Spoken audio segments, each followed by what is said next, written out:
이 시간에는 우리가 함께 은혜 받을 하나님의 말씀을 읽는 시간입니다.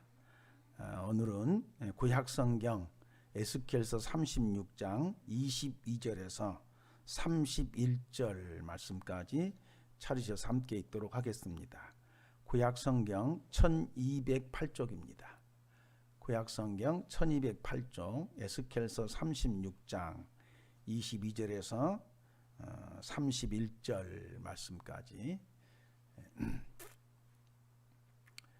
찾으셨으면 우리 소리내서 주님 은혜를 사모하는 마음으로 함께 읽도록 하겠습니다. 미처 못 찾으신 분은 앞에 화면에 띄어져 있으니까 화면을 보고 읽으셔도 되겠습니다. 같이 은혜를 사모하는 마음으로 읽습니다. 그러므로 너는 이스라엘 족속에게 이르기를 주 여호와께서 이같이 말씀하시기를 이스라엘 족속아 내가 이렇게 행함은 너희를 위함이 아니요 너희가 들어간 그 여러 나라에서 더럽힌 나의 거룩한 이름을 위함이라. 여러 나라 가운데에서 더럽혀진 이름 곧 너희가 그들 가운데에서 더럽힌 나의 큰 이름을 내가 거룩하게 할지라. 내가 그들의 눈앞에서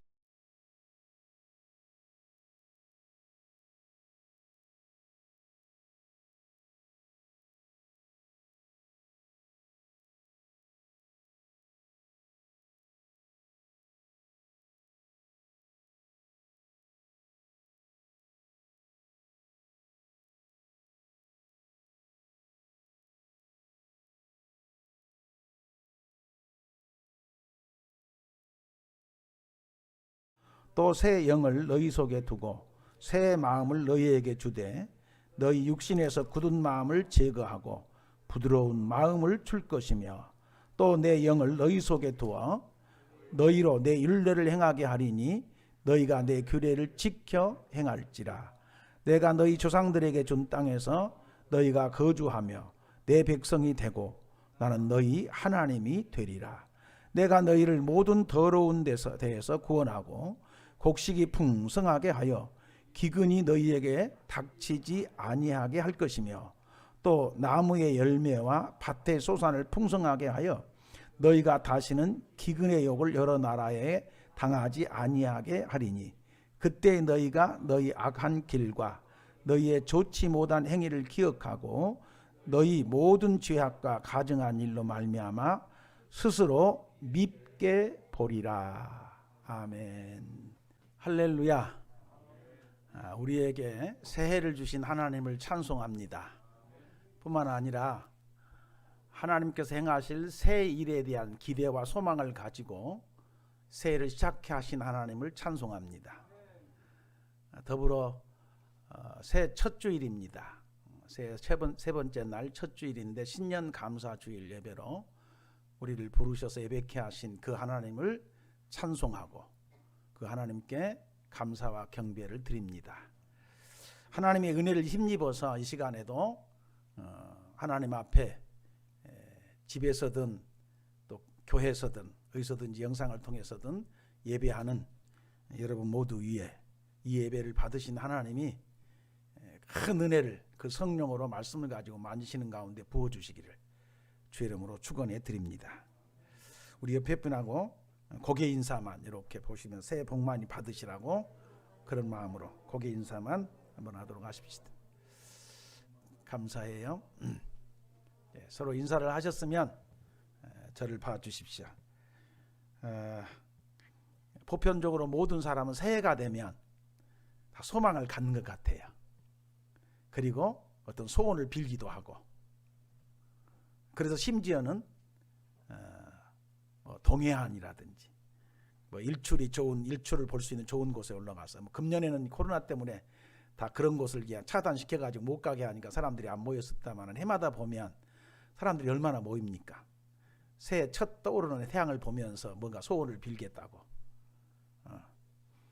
대체적으로 그렇죠. 새해가 되면 새 소망을 갖고 새 소원을 가질 뿐만 아니라 또 새로운 어떤 소원을 품고 기도하기도 하고 그렇습니다. 모든 사람이 그런 것 같아요.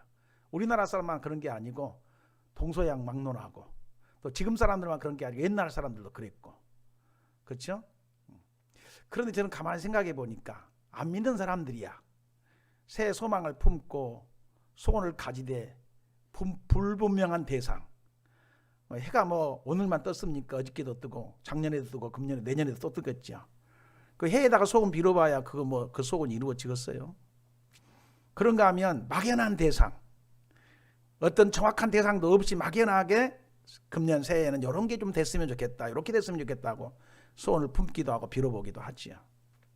그러나 예수 믿는 우리는 전혀 다릅니다. 우리는 살아계신 하나님 앞에, 우리의 기도에 응답하시는 하나님 앞에 확실한 대상으로 인생의 생사를 주장하신 하나님이기 때문에 창조주 하나님 앞에 새 소망을 갖고 시작하게 된 줄로 믿습니다. 뿐만 아니라 그냥 소망 가진 게 아니고 하나님의 언약의 말씀에 의지해서 하나님이 행하실 새 일에 대한 기대, 새 일에 대한 소망을 가지고 한 해를 시작하게 됐으니 본질적으로 믿지 않는 사람들과는 전혀 다른 소망을 갖게 되고 소원을 품고 기도하게 되는 줄로 믿습니다. 이런 확신 속에서 기왕에 우리가 소망을 품고 소원을 가지고 기도하기를 바라면서 금년 한 해는 이런 소망을 품고 또 이런 것을 기도의 제목으로 삼아서 하나님께서 이루어 가실 놀라운 하나님의 은혜의 역사들에 대하여 경험하게 되는, 우리의 삶의 현장에서 실제로 하나님의 역사하심을 누리게 되는 그런 복이 있기를 바라면서 오늘 말씀을 회복의 약속이라고 하는, 회복의 언약이라고 하는, 언약이나 약속은 같은 말이죠. 회복의 약속, 회복의 언약이라는 제목을 가지고 말씀을 살펴보려고 합니다. 오늘 본문은 하나님이 자기 백성 이스라엘에게 크게 세 가지로 약속을 하고 있어요. 회복에 대한 약속을 하고 있습니다. 그래서 회복에 대한 약속이라는 제목을 붙여보고 말씀을 드리기를 원하는데, 제가 말씀을 준비하다 보니까 도저히 제가 아무리 간략하게 해도 1시간의 말씀을 나누기는 다 어려울 것 같아서 오늘하고 다음 시간에 이어서 이 본문을 가지고 같은 제목으로 말씀을 나누기를 원합니다. 은혜가 있기를 바라고요. 특별히 말씀을 우리가 살펴 나누는 가운데에 우리 속담에, 우리 고향 속담입니다. 서울에서는 쓰여지지 않는 속담, 우리 시골 동네에 쓰여지는 속담 가운데 사람이 뭐 똑같이 얘기를 해도 찰떡같이 알아먹어야지, 이렇게 말하는 경우가 있어요. 모떡은 조금 덜 맛있어, 찰떡은 더 찰지고 맛있고. 그러니까 말을 좀 내가 잘 못하더라도 알아듣는 사람이 더 잘 알아들으면 은혜가 될 줄로 믿습니다. 물론 설교자가 설교를 잘해야 되겠지요. 잘 설명하고 잘 이해를 시키고 잘 전달을 하고, 그것이 필요합니다. 설교자의 기술이니까요.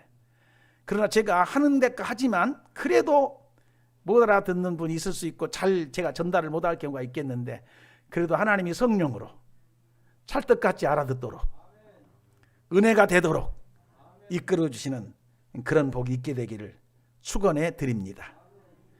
오늘 성경의 전체적인 맥락과 함께 본문의 전체적인 맥락,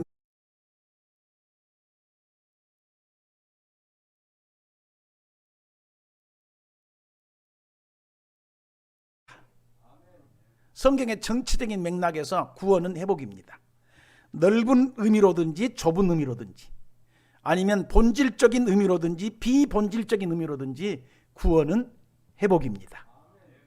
성경은 하나님의 언약의 말씀이라고 하는데, 우리가 옛 언약을 구약 성경이라 그러고 새 언약을 신약 성경이라 그럽니다. 그래서 성경 전체는 하나님의 언약의 말씀인데, 하나님의 언약의 말씀을 조금 구체적으로 분석해 보면 창조가 있습니다. 타락이 있습니다. 그리고 구원이 약속되면서 이어지게 됩니다.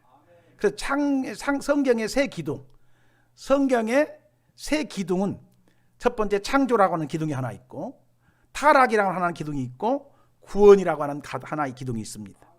이 세 기둥을 세워놓고 성경을 해석하고 이해하고 묵상하고 은혜를 우리가 받아야 될 줄로 믿습니다. 그런 면에서 구원은 회복이다라고 하는 이 핵심 말씀을 우리가 짚어보되, 우리가 이미 구원에 대한 성경 전체적 정의를 우리가 가지고 있죠. 다 같이 구원의 정의, 구원이 뭘까요? 구원은 창조의 회복이고 창조 목적의 성취다. 이것을 구원의 넓은 의미로의 정의를 우리가 이미 가지고 있습니다. 수없이 제가 여러분에게 말씀을 드리기 때문에, 물론 이런 이해 없이 신앙생활 하신 분들이 많고 목사님들의 설교도 이런 이해 없이 구원이라는 것이 창조의 회복이고 창조 목적의 성취라고 하는 이 구원에 대한 분명한 정의와 이해가 없이 성경을 설교하고 가르치는 일도 없잖아. 있을 수 있습니다. 그러나 대개는 목사님들이 이런 수준은 다 가지고 있을 것이라고 믿고, 우리 세강교회 성도는 철저하게 성경에서 말하는 구원이라고 하는 게 뭐냐? 창조의 회복이고 창조 목적의 성취다. 큰 의미에서 이런 정의를 가지고 성경을 이해하고 해석하고 은혜를 받는 그런 성도들 모두가 되기를 축원합니다. 전체적인 맥락에서 구원은 회복이라고 하는 말이 있을 뿐 아니라 좁은 의미로도 보면 구약의 역사를 쭉 따라가면서 하나님의 백성들이 맨날 하나님 우리를 구원하소서, 구원하소서, 구원해 주소서, 구원해 주소서. 아멘 좀 해요. 구원하소서, 우리를 구원하소서, 우리를 구원해 주소서. 끊임없이 구원을 요청하고 있는데, 그때 그 구원은 좁은 의미로의 구원입니다. 그런데 그 구원이라고 하는 것을 다시 들여다보면 뭡니까? 지금 본래 하나님의 은혜 가운데서 가나안 땅에서 나라를 이루고 잘 살던 백성들이 이웃 나라에 의해서 침략을 당해가지고 위기를 만났다든지 어려움을 겪게 됐다든지, 또 나라를 뺏기고 주권을 상실한 채 이웃 나라에 끌려가서 노예 생활을 한다든지 종살이를 한다든지, 이런 상황들을 놓고 우리를 구원하소서 그래요. 그러면 그 구원이 뭐예요? 본래대로 회복되게 하소서. 침략당하지 않고 어려움 겪지 않고 고난에 빠지지 않고 편안하게 잘 살던 데처럼 다시 뭐예요? 우리를 회복되게 하소서. 그게 구원하소서. 이런 의미로 쓰여지고 있다는 것을 깨달아 보게 됩니다. 아멘이죠? 그래서 구원은 회복이다. 넓은 의미로든지 좁은 의미로든지, 아니면 본질적인 의미로, 본질적인 의미에서의 구원은 뭐예요? 회복. 구원이 회복이라는 것은 창조의 회복이 본질이거든요. 그러니까 본질적인 의미로 구원도 회복이고, 또 비본질적인 상황적인 의미에서도 좁은 의미로, 우리가 건강하게 사는데 병 들어가지고 병원에 입원했어요. 그러면 우리가 문자를 보내든지 또 병문안을 해가지고 우리가 기도도 하고 또 가서 위로도 하면서 뭐라 그래요? 건강이 빨리 회복되기를 원합니다. 빨리 회복되기를 원합니다.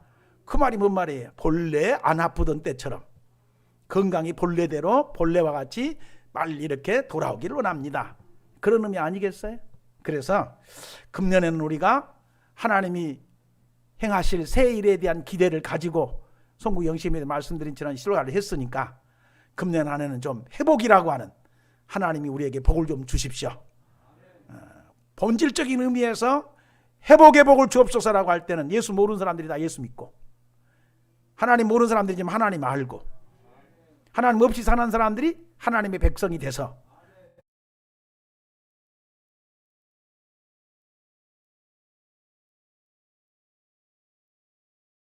의미로서 회복은 뭐야?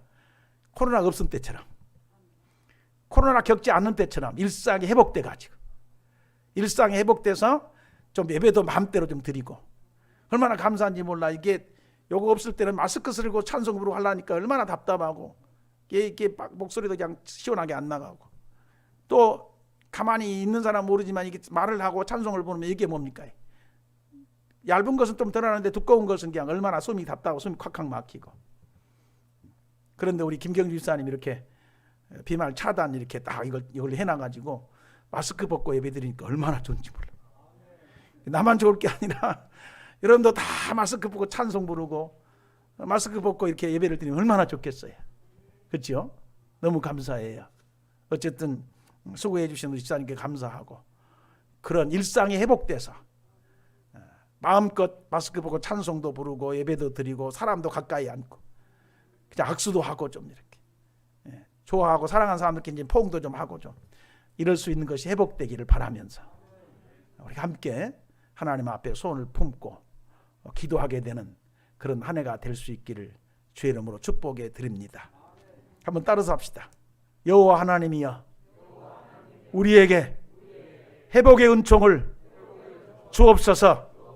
우리를 구원하사 회복의 복으로 채우소서. 아멘.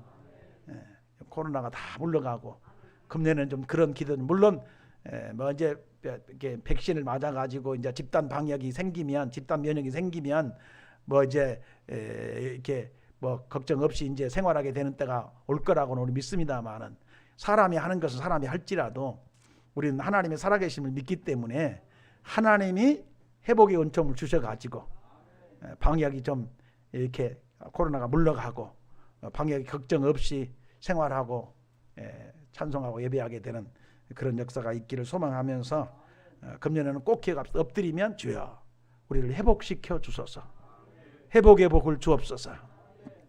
그런 소원과 기도를 가지고 한 해를 출발하면서 이렇게 오늘 신년 첫 주일이기 때문에 오늘 말씀을 나눈 가운데 은혜가 있기를 소망합니다. 감사하고요. 그럼 이제 본문에 들어가서 오늘 첫 번째 하나님께서 회복을 말씀하시면서 무슨 회복부터 말씀하고 있는가를 우리가 한번 들여다보자고요. 22절에서 23절 이 부분을 내가 구체적으로 오늘 말씀 나누고 여기서 말씀을 맺히려고 맞으려고 하는데, 자 22절 23절 읽습니다. 시작. 그러므로 너는 이스라엘 족속에게 이르기를 주 여호와께서 이같이 말씀하시기를, 이스라엘 족속아 내가 이렇게 행함은 너희를 위함이 아니요 너희가 들어간 그 여러 나라에서 더럽힌 나의 거룩한 이름을 위함이라.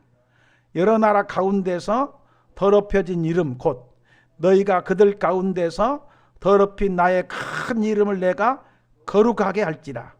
내가 그들의 눈앞에서 너희로 말미암아 나의 거룩함을 나타내리니 내가 여호와인 줄을 여러 나라 사람이 알리라.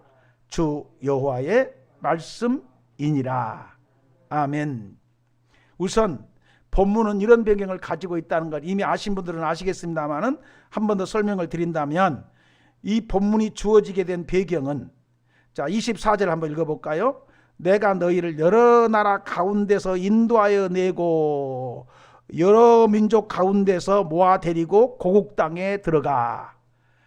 고국 땅에 들어가. 여러 나라 가운데서, 여러 민족 가운데서 불러내가지고 모아가지고 고국 땅으로 들어가. 그러면 상대 개념이 뭐예요? 이 말씀이 가지고 있는 배경이, 지금 고국을 떠나서 다른 나라, 다른 민족들 가운데 가서 지금 노예생활, 종살이, 다른 나라에 살더라도 좀 대우받으면서 좀 사람들 앞에 이렇게 높임받으면서 잘 먹고 잘 살면 괜찮아요. 그렇지?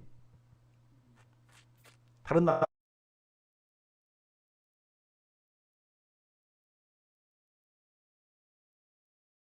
네, 20살 때 카나다에 건너갔대요. 지금 한 60대 중반쯤 됐는데, 그때 갈 때 뭐 우리나라 돈으로 10,000원인가 얼마 가지고 갔대야. 딱 카나다 가고 나니까 10,000원밖에 안 남더랴.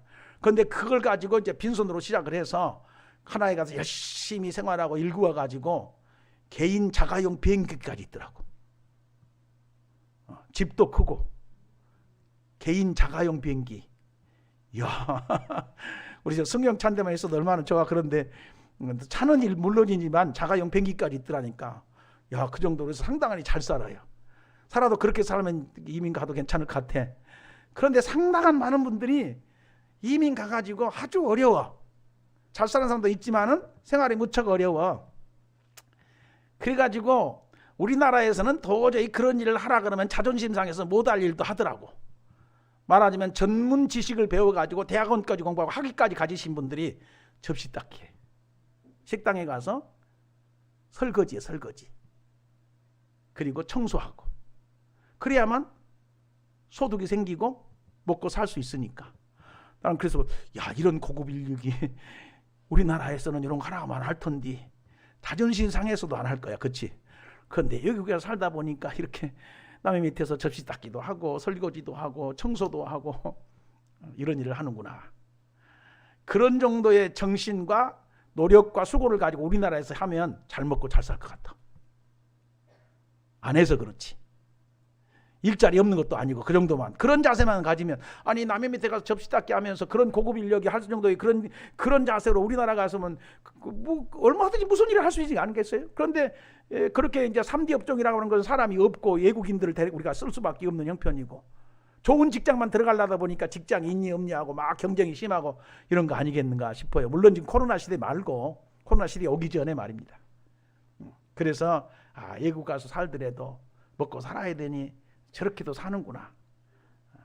그러면서 또 한 가지 제가 늘 외국 사람들을 만날 때마다, 외국에 와서 우리 국민들을 만날 때마다 고국이 그리워서 향수병에 걸려가지고 부부가 서로 한국 먼저 가려한다고 서로 경쟁한대. 그래가지고 이제 안 되니까 야, 금년에 내가 가면 내년에 네가 가라. 그래가지고 아주 순서를 정해놓고, 왜냐하면 한국 땅에 한번 와서 한국 냄새도 좀 맡아보고 한국 음식도 먹고 한국 사람들 좀 만나고 이래야만 살아갈 힘이 생긴다는 거예요.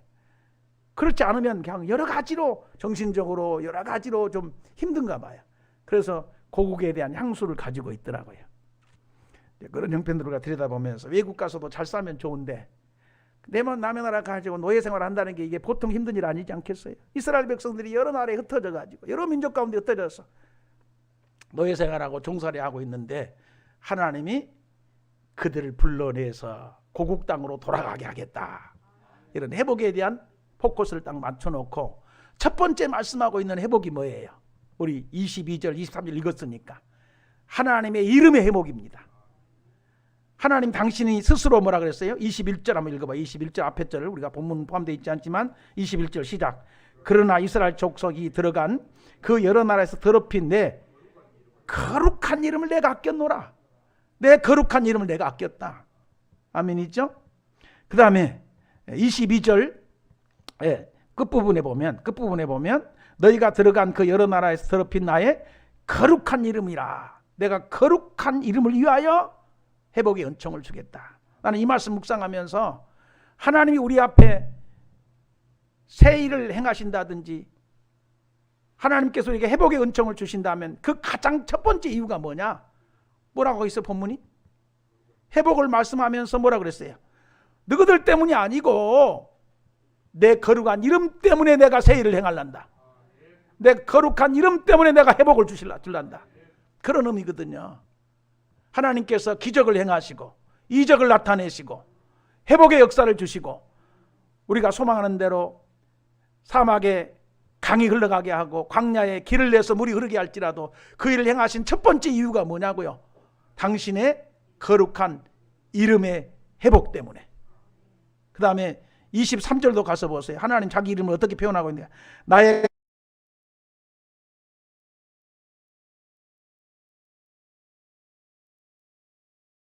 진이라.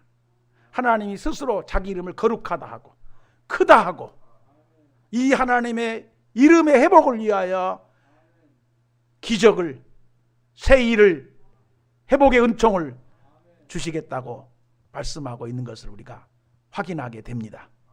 사랑하는 성도 여러분, 그래서 이 말씀을 묵상할 때 이렇게 순서를 정해보면 이렇습니다.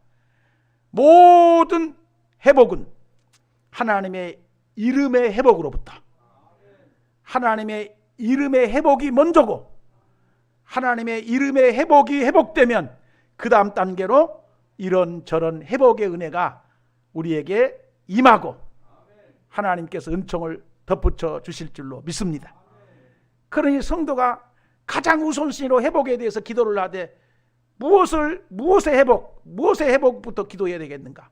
그건 하나님의 거룩하신 높으신 이름의 회복부터 소망을 품고 하나님이여 우리를 통해서 하나님의 이름이 회복되기를 원합니다. 하나님의 거룩한 이름이 회복되기를 원합니다. 하나님의 위대하시고 높으신 그 이름이 회복되기를 원합니다. 이렇게 기도하는 것이 순서일 것이고 소원하는 것이 바라는 것이 순서일 것이라고 믿습니다. 그래서 하나님의 이름의 회복은 모든 회복의 근간이고 바탕이고 또 하나님이 모든 표적과 이적과 기사와 모든 은혜와 역사를 나타내도 그건 뭐 때문이냐? 하나님의 이름의 회복 때문에. 이렇게 우리가 정리할 수 있을 줄로 믿습니다. 그래서 다시 한번 이렇게 이제 정리를 해놓고 다시 돌아보면 한국교회가 하나님의 이름을 거룩하게 높여드렸다면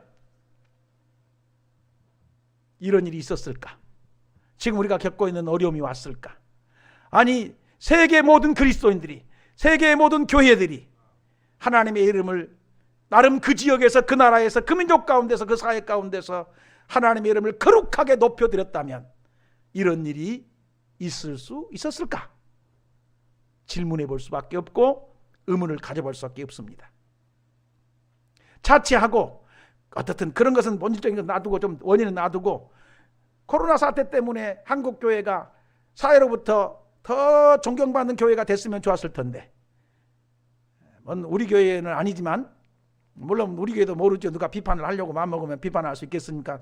다행히 우리 교회는 적어가지고 기자들이나 언론사에서 뭐 관심도 안 두니까 방송을 안 탔을 뿐이지만, 어쨌든 한국 교회가 이 코로나 사태 때문에 작년에 사람들로부터 더 좋은 이미지를 갖게 됐는가, 아니면 좋지 않은 이미지를 갖게 됐는가? 우리가 스스로 질문해 보면 1번 좋지 않은 이미지를 가졌다, 2번 좋은 이미지를 갖게 됐다. 몇 번인 것 같아요? 여러분이 대답해 봐요. 내가 말하기 전에. 저는 1번을 꼽고 싶어요. 좋지 않은 이미지를 갖게 됐다. 물론 저기 가까이 있는 사랑의 교회인가 뭐 정광훈 목사인가 그 양반 때문에 더더욱 그런 일이 생겼지만, 그 외에도 우리 같은 교단도 아니고 같은 신앙의 노선도 아니지만 다 세상 사람들은 교회는 똑같은 줄 알지 뭐 다른 줄 압니까? 교단을 압니까? 뭐 그들이 교리를 압니까? 뭐 어떤 신앙의 흐름을 맥락을 압니까? 모르니까 교회 그러면 다 똑같은 줄 알지. 그렇죠? 성남의 어느 교회에서 뭐 이렇게 스프레이로 뿌려가지고 코로나가 확 퍼지게 만들었고 뭐 하여튼 그런 일들이 많잖아요. 그래서 지금도 방송에 앵커들이 나와가지고 난 좀 아주 그거 들을 때마다 속이 쓰리고 아프고 좀 저렇게 말 안 하면 좋겠다 싶을 정도로, 교회에서 집단 뭐 발병을 했다는, 맨날 교회를 앞에다 세워. 그거 들을 때마다 얼마나 속이 상하는지. 사실은 교회 밖에서도 많이 터지잖아. 그렇죠? 교회에서만 터진 게 아니라 교회 밖에서도 많이 터진다니까. 요양원 이런 데서. 그렇죠? 병원에서까지도 막 나오고. 그런데도 교회를 꼭 앞에 세워놓고 교회를 먼저 얘기하면서 교회에서 뭐 코로나 막 확진자들이 많이 나왔다고. 그러면 그럴 때마다 저 양반은 교회를 안 다닌가 마. 교회를 다니는 앵커 같으면은 교회는 좀 뒤쪽에다 배치하든지 말을 안 하든지 막 좀 그랬으면 좋. 내 생각인데, 그건 내 생각이니까 이해하십시오. 내 생각이 그렇다는 게. 그러면서도 아프면서도 한편 하나님, 우리 교회가 하나님의 거룩하신 이름을 높이고 드러내고 사람들로부터 하나님의 거룩하신 이름을 더욱 존귀히 여기도록 뭔가를 했더라면 얼마나 좋았을까. 그런 아쉬운 마음, 안타까운 마음을 갖게 되더라고요. 더더군다나 일반 요양원이나 병원이나 일반 어떤 사회 집단이나 회사에서보다 교회에서 나오면 더 우리가 욕을 먹을 수밖에 없는 게, 더 비판을 받을 수밖에 없는 이유가 있잖아요. 다르거든. 그들은 세상살이에서의 집단이고 우리는 하나님 나라 백성이라니까요. 오직했으면 예수님이 너희는 산에 있는 동네라고 했겠어요. 예수께서 믿는 사람들을, 제자들 향해서 너희들은 산에 있는 동네와 같다. 산에 있는 동네란 말이 뭔 말이겠어요? 사방에서 다 보이거든. 부부싸움하면 다 들려, 다 보여. 숨어 살 수 없어. 다 노출돼, 다 드러나. 그렇죠? 불 떼서 연기 올라와 봐요. 산꼭대기 동네에서 불 떼서 연기 나면 얼마나 사방에서 다 보이겠어요. 봉화대 봉화 올라가는 것처럼. 그러는 것이 뭡니까? 구별된 거예요. 우리는 잘해도 욕을 받을 판이고 잘해도 비판을 받을 판이고 잘해도 사람들 앞에 시비거리가 생길 수가 있겠는데, 똑같이 잘못해도 교회는 훨씬 더 욕을 많이 먹습니다. 더 부끄러움을 많이 당합니다. 사회로부터 더 많은 비판을 받습니다. 왜요? 기대치가 있거든요. 예수 믿는 사람들이 사람들하고 똑같은 짓을 해도 예수 믿는 사람만 더 욕하는 이유는 예수 믿는 사람에 대한 기대치가 있기 때문에 그래요. 안 믿는 사람과는 다르다고 하는 기대치가 있고, 저것들은 하나님의 나라가 백성이고 하나님의 백성이니까 우리와는 다른 종자야, 이런 기대치가 있기 때문에 똑같은 실수를 했는데도 안 믿는 사람은 보통 그럴 수 있는 거예요. 그럴 수 있는 거예요. 다 그렇지 뭐, 그렇지, 이렇게 넘어가는 것도.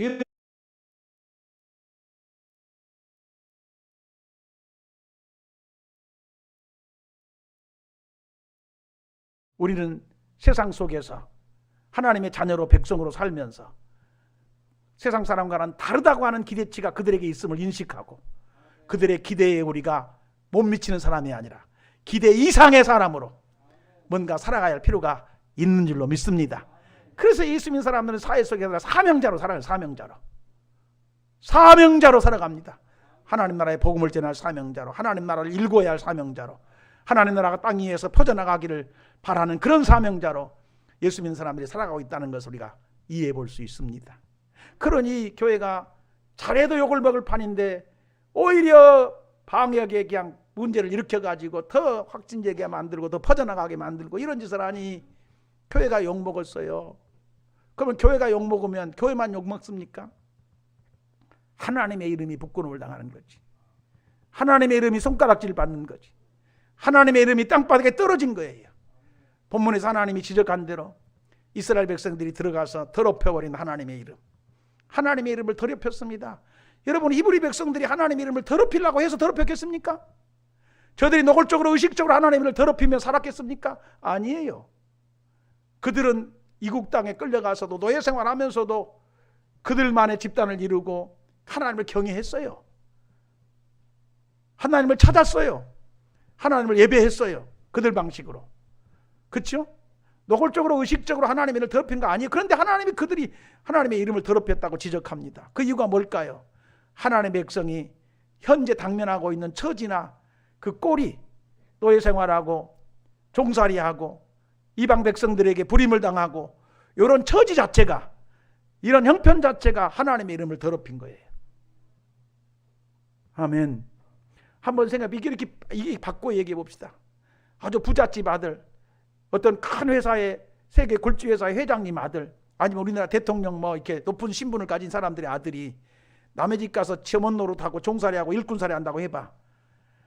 그가 정직하게 잘 사는데도 그 아버지를 부끄럽게 만든 거지. 그 부모를 창피하게 만든 거 아니겠어요? 그렇죠? 모르면 모르지만, 사람들이 그가 누군지를 몰랐을 때야 모르지만은 그가 어떤 회사의 굴지 회사의 회장님 아들이라고 알았을 때, 신분을 알았을 때, 높은 지위를 가진 그런 집안의 아들이라는 것을 알았다면, 야, 저 아버지는 왜 저런 아들이지라고 있는데 그만 내버려 둔다나 하면서 그 아들을 욕하겠습니까? 그냥 내버려 두고 그렇게 살고 있는, 그렇게 만든 아버지를 욕하겠습니까? 무슨 말이 이해가 됐죠? 그러니까 이스라엘 백성들은 가서 하나님의 그 백성으로 이방 나라에 가서도 하나님을 섬기는 사람들로 살았어요. 그렇지만 그들이 살고 있는 현재의 처지가, 노예 생활이라고 하는, 종살이라고 하는 이런 현재의 처지가 존귀하신 하나님, 살아계신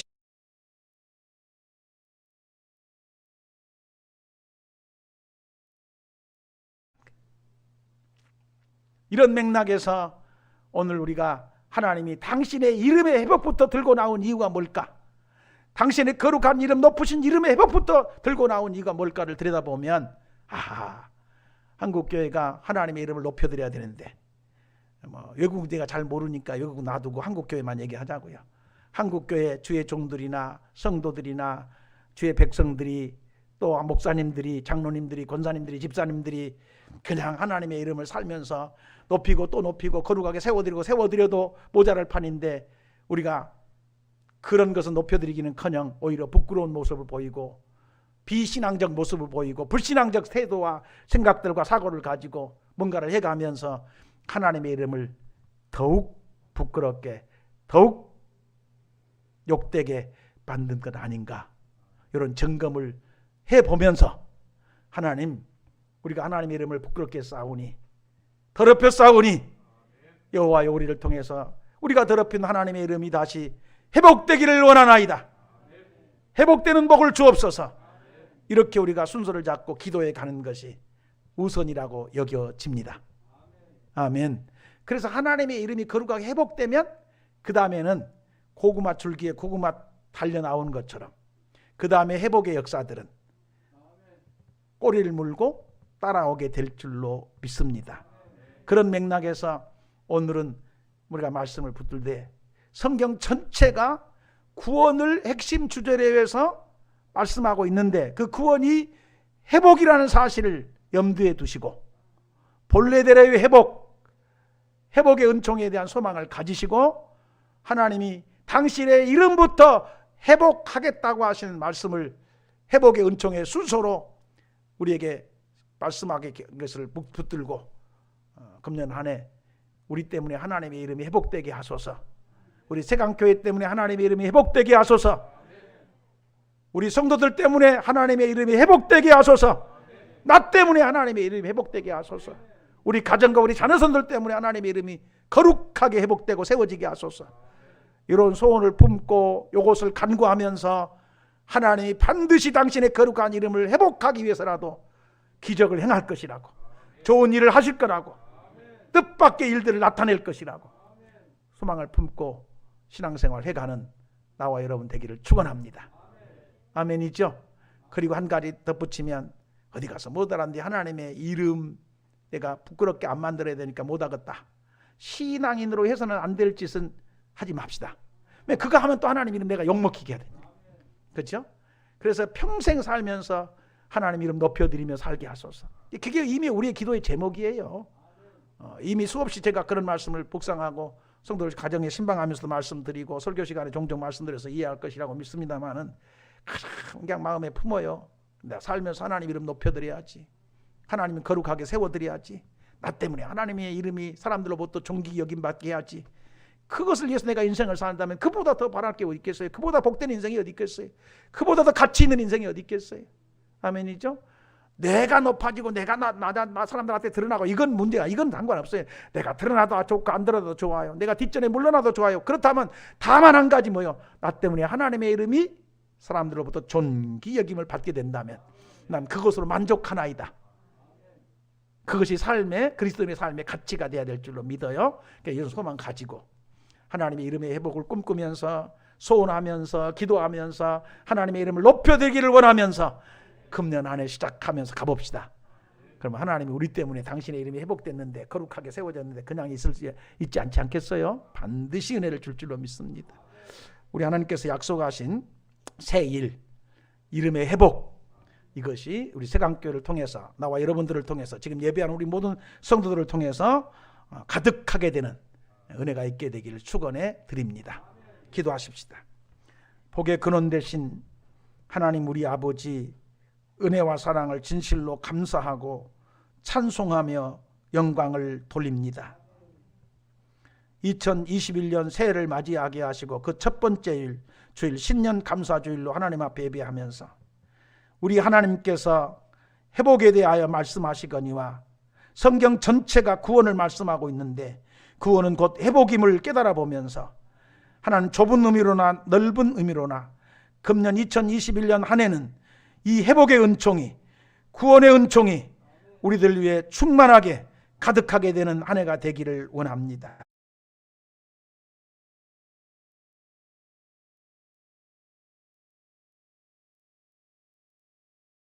분명한 소망을 갖고 불분명한 대상을 향해서 소원을 아뢰지만 예수 믿는 우리들은 너무나 정확하고 너무나 분명한 창조주 하나님, 살아계신 하나님 앞에 소망도 갖게 되고 그 언약에 의지한 소망도 가질 뿐만 아니라 말씀을 의지한 소원도 갖고 간구하게 되는 줄로 믿습니다.